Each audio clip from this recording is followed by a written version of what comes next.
Os clientes podem estar excluindo a sua empresa, e o motivo é o novo critério silencioso do mercado.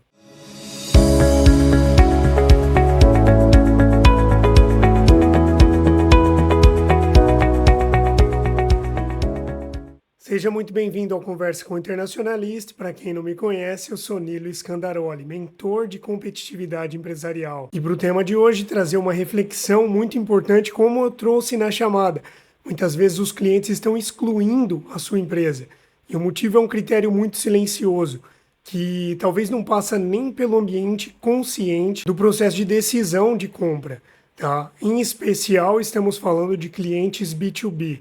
Então, se você vende para outras empresas, esse fluxo é mais intenso do que se você vende para o B2C, ou seja, para o cliente final.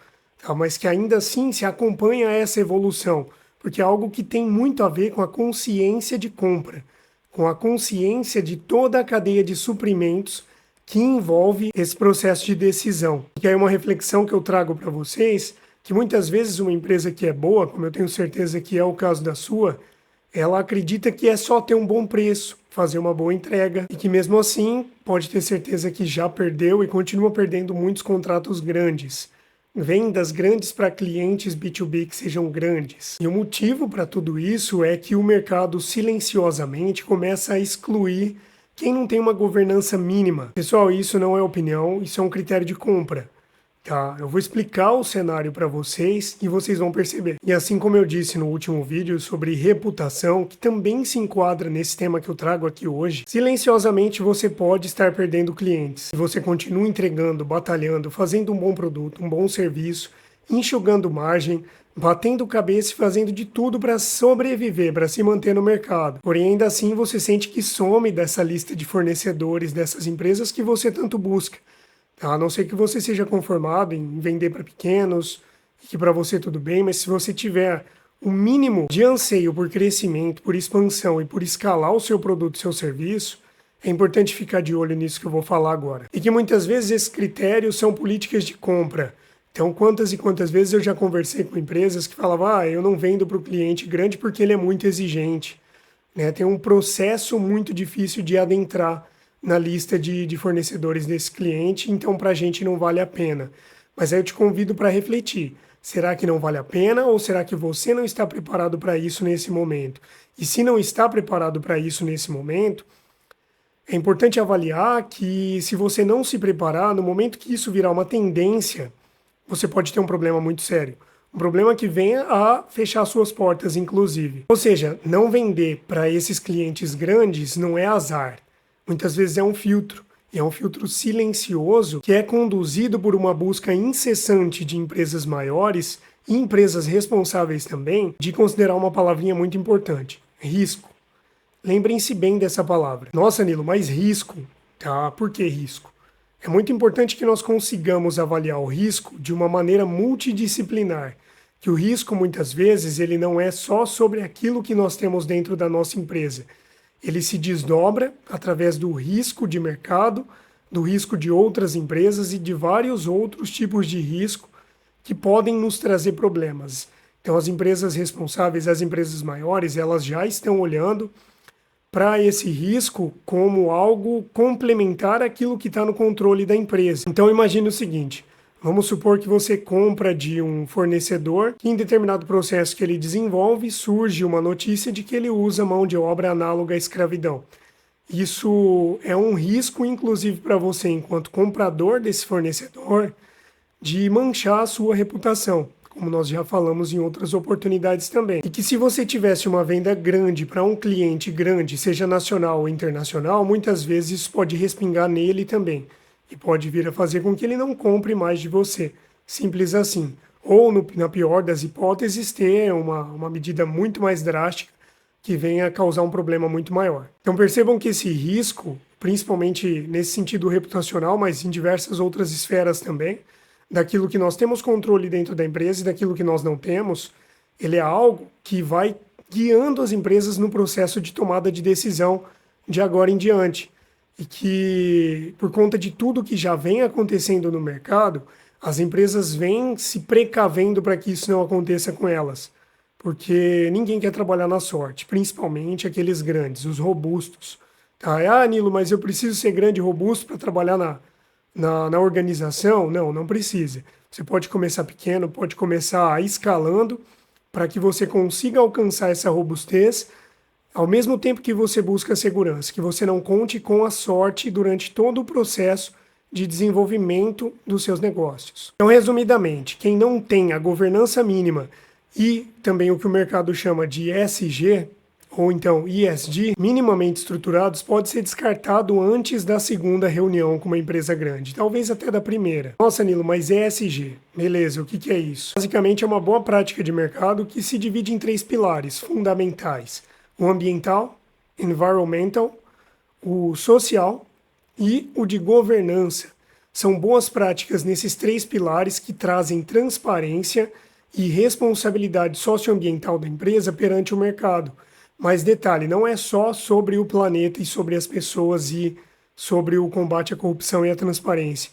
Isso diz muito sobre o grau de confiabilidade que uma empresa traz.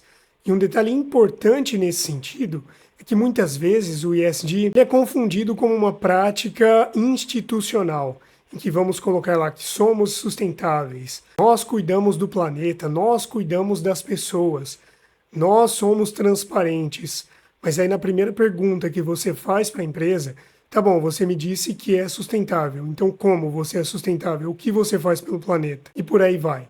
Então, nesse sentido, é muito importante que nós consigamos trazer conformidade, materialidade para aquilo que nós fazemos. Então, se eu digo que eu sou sustentável, em qual pilar da sustentabilidade eu atuo? Então, é na descarbonização, com ênfase em mudança climática, é antipoluição, antidesmatamento, independente de qual eixo, eu preciso trazer materialidade. Então, a minha empresa deixou de descartar 50 quilos por mês de plástico a partir do momento que nós estruturamos um processo novo, XYZ aqui dentro, e a crescente de economia de plástico que está sendo revertida para projetos socioambientais, através de um fundo de investimento da empresa e por aí vai. Tá? Não precisa ser complexo. O importante é trazer materialidade e que condiga com a realidade da sua empresa. Tá? Então isso não é institucional. Eu sei que se tem uma polêmica muito grande sobre o ESG de ser de fato algo tangível, algo que traz a mudança. Mas na minha visão, sim, desde que feito de maneira correta. Que as pessoas que falam da polêmica que o ESG não serve de fato para concretizar alguma coisa no mercado, que é uma grande falácia, na minha visão é errônea, porque o ESG bem feito ele nos traz uma diretriz que obviamente vai esbarrar em um processo cultural muito intenso dos empresários brasileiros, que é a de colocar a mão na massa, é de ser o responsável pela mudança, ser um agente da mudança dentro da sua própria empresa. E que muitas vezes fala assim, mas isso eu não tenho tempo para isso agora porque não me dá dinheiro imediato. Porém, se feito da maneira correta, ele pode evitar que você venha a perder dinheiro. Ele pode trazer a conformidade mínima para te colocar em mesas em que você não sentaria sem isso. Então, que muitas vezes esse pensamento de que eu não tenho tempo para isso agora também é limitado e também pode estar te conduzindo a quebrar lá na frente ou ter um problema muito sério lá na frente. Então prestem atenção quando eu falo sobre ESG. Ele não é só sobre salvar o planeta. De quebra, nós conseguimos contribuir para que a mudança de fato aconteça. Porém, a gente está falando de sustentabilidade financeira para você também, para a sua empresa. E que ele vai tratar intensamente dentro desse conceito de risco. Tá? Percebam o quanto esse conceito de risco é algo que tem uma intersecção com vários outros temas e com o ESG não é diferente. Para a gente falar sobre o risco ambiental que pode te fazer tomar uma multa, que pode te fazer receber algum tipo de medida compensatória, algum processo, alguma coisa que venha te dar uma dor de cabeça muito grande. Então isso é um risco. Então atuar nesse sentido do ESG, ele vai te trazer um plano de mitigação e de contingência caso algo aconteça nesse sentido, para você saber exatamente o que precisa ser feito para evitar o risco e caso o risco aconteça, o que eu faço para reduzir o dano. A mesma coisa no âmbito social. Então, o pessoal da indústria já deve ter ouvido falar sobre a NR1 e outros temas que falam sobre saúde mental do colaborador. Pô, Nilo, mas o que tem a ver com ESG, com risco? Imagina que um colaborador seu que está descontente sai da empresa, faz um exposed ali no LinkedIn da sua empresa, isso vira um processo trabalhista e isso vira um cancelamento em massa da sua empresa. Ou pior ainda, a sua empresa vira meme, vira motivo de chacota na mídia. E se tá na internet, pessoal, é verdade, sabe? É aquela máxima que até provar que você de fato é inocente, que não aconteceu nada nesse sentido, e que muitas vezes aconteceu por desalinhamento de equipe, às vezes você não sabia, mas vinha acontecendo algum problema lá dentro. Vejam que esse pilar do S, do social, ele diz muito sobre dentro da empresa também, sobre o alinhamento de equipe, sobre aquilo que se faz dentro do grupo de funcionários, dos gestores que conduzem o modus operandi ali dentro, que muitas vezes, se tiver um desalinhamento com o que a estratégia busca, nessa conformidade, evitando o risco, isso pode ser um problema muito grande para você. Pô, mas eu não sabia, mas é você que é o responsável pela empresa, então é importante, sim, ter esse olhar. E o S de fora da empresa também. Então, eu ajudo projetos sociais, eu devolvo para a sociedade aquilo que eu recebo dela, que é o meu sustento e por aí vai. Então, nesses dois modos de enxergar o S, é muito importante que você tenha um alinhamento muito grande. E no G, que é a governança, que você vai conseguir trazer de fato que você tem práticas que transmitem a transparência necessária, muitas vezes, para que você não seja acusado, justa ou injustamente, de ser uma empresa que trabalha de uma maneira esquisita, para não dizer outra coisa. Eu sei, todo mundo é inocente até que se prove o contrário. Porém, muitas vezes, uma falácia que seja pode manchar a sua reputação a ponto de você perder clientes ou de conseguir acessar os clientes grandes. Então, fiquem de olho nesses temas que eu trouxe aqui, nesse despertar de consciência sobre a realidade do ESG dentro da sua empresa, porque isso vai trazer muitas vezes a robustez que você precisa para conseguir um contrato maior, para conseguir mais tranquilidade. Pô, Nilo, mas é um trabalho a mais. Na verdade, não. Na verdade, você vai organizar uma coisa que já deveria estar organizado, que é um padrão minimamente exigido por todo mundo que joga o jogo de forma séria. Se você não fez isso ainda, talvez quem estava operando no risco era você, tá? Mas não se preocupe, estamos aqui para te ajudar, para que você consiga desenvolver isso agora, fazer de forma correta de agora em diante, beleza? Então eu vou trazer algumas dicas básicas para você começar agora, para você começar a partir de hoje na sua empresa. Vamos lá. No primeiro pilar, começando com governança, é muito importante que você tenha contratos claros para tudo que você faz.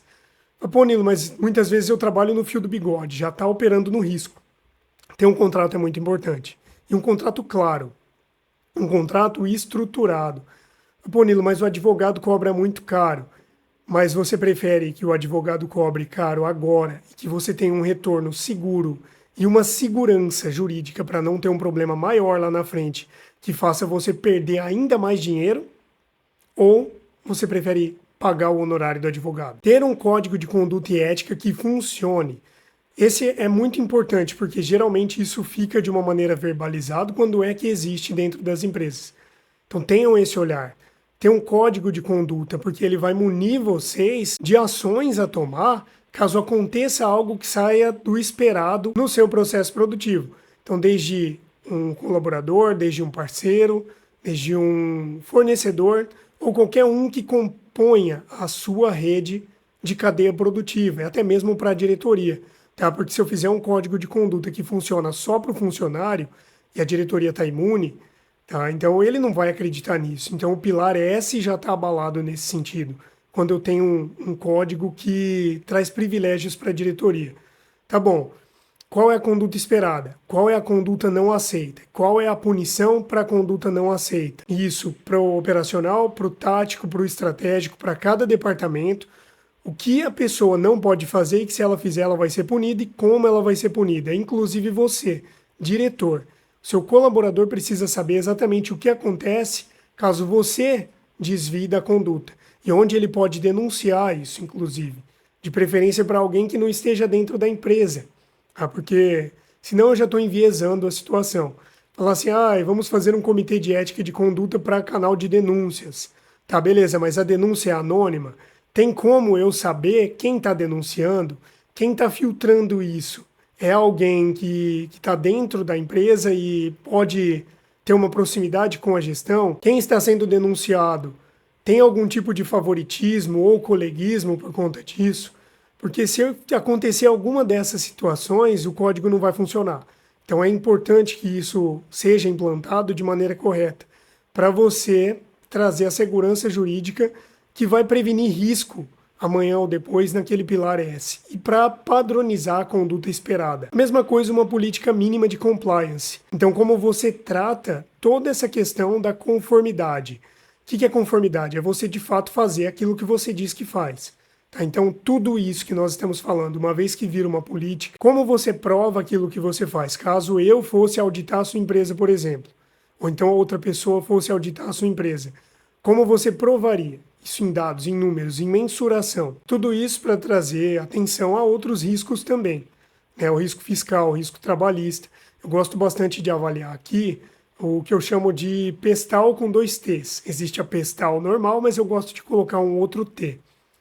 Político, econômico, social, trabalhista, tecnológico, ambiental e legal. Tudo isso demonstra um arcabouço de riscos que nós temos que ficar de olho.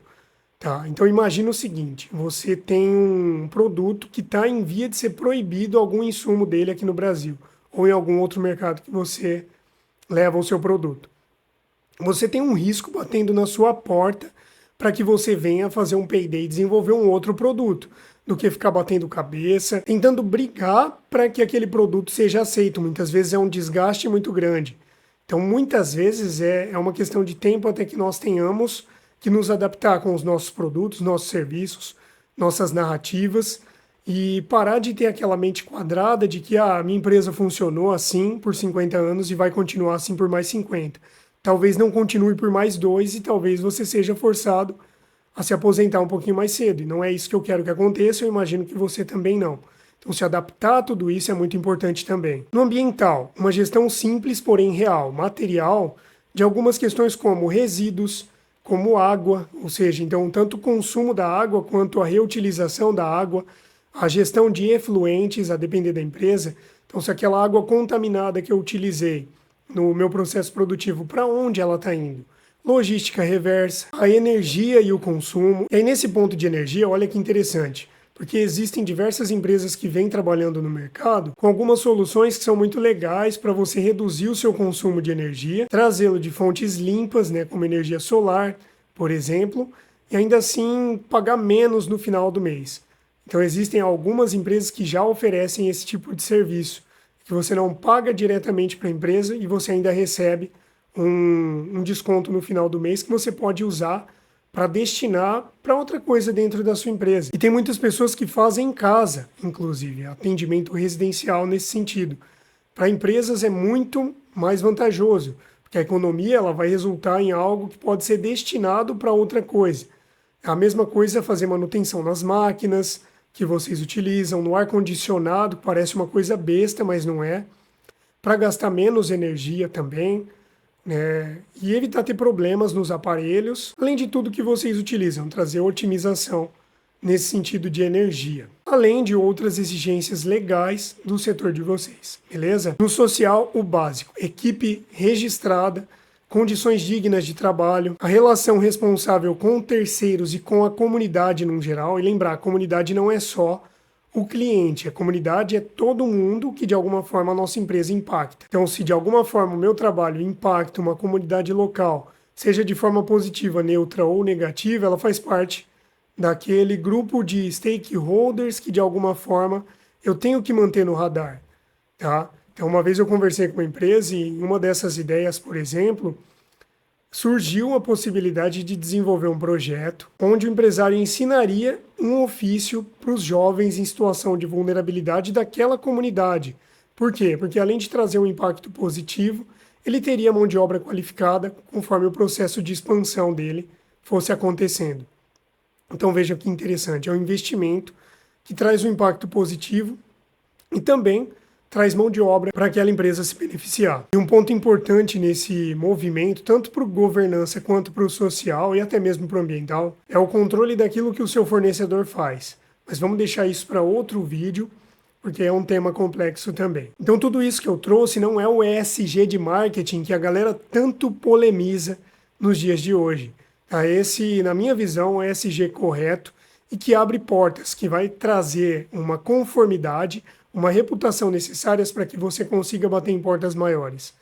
Para que você seja aceito por clientes que querem trabalhos grandes, que vão te remunerar bem, que vão te trazer condições ainda melhores de expandir e escalar a sua empresa. Para que você não precise também ficar todo final de mês contando moeda. E, obviamente, esse tema tem tudo a ver com competitividade, que é o cerne do meu trabalho.